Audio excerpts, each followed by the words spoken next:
এমপিওভুক্ত শিক্ষকরা নির্বাচনে অযোগ্য হবে ইসির এমন সুপারিশে আপত্তি জানিয়েছে জামায়াত ইসলামী।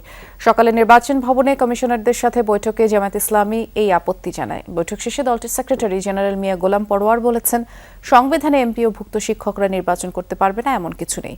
জাতীয় নির্বাচনে অংশ নিতে পারলে স্থানীয় নির্বাচনে কেন পারবে না এমন প্রশ্ন তুলে পূর্বের বিধান বহাল রাখার দাবি জানায় জামায়াত।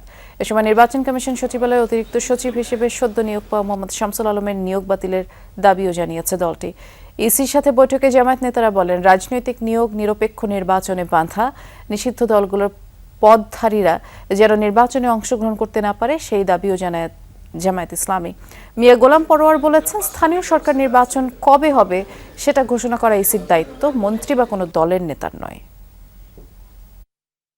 নির্বাচন যেখানে রিলেটেড এবং যে নির্বাচন নিরপেক্ষ করার জন্য এটা একটা সাংবিধানিক বিরাট প্রতিষ্ঠান, এখানে কোনো পলিটিক্যাল ব্যক্তি যিনি একেবারে সদ্য বিগত যে জাতীয় নির্বাচনে একটা দলের পক্ষে দায়িত্ব পালন করেছেন, তার ইলেকশনে কমিশনে আসাটা আগামী নির্বাচন একেবারে দিব্যি নিরপেক্ষ হবে না, একদিকে নিয়ে যাবে, এই উদ্দেশ্যে তারা এখানে অ্যাপয়েন্টমেন্ট দিয়েছে।